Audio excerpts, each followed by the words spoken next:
bill. Where were you on President Clinton's perjury and obstruction of justice? Did you support impeachment and conviction of him for those crimes? For his, yes, his Well, let me get this straight.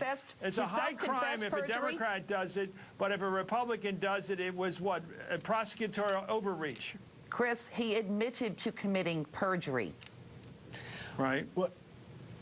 I'm just trying to find consistency here from Cato Byrne. He admitted to perjury and obstruction of justice should throw a president out of office who's been elected twice, but it shouldn't cause a day of damage to the life of Scooter Libby. Right. We don't have an admission of perjury and obstruction of justice like we do in Bill Clinton's case. But we have a jury that convicted him of it, which means something still in this country, right?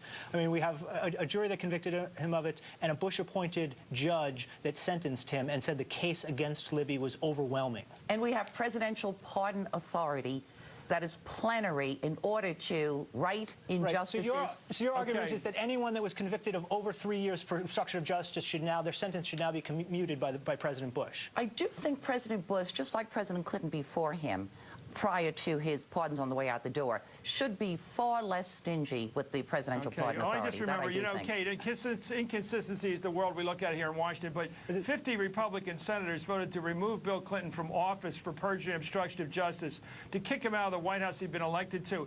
An entire U.S. House of Representatives voted to impeach him on the grounds of perjury and obstruction of justice, what they called a high crime.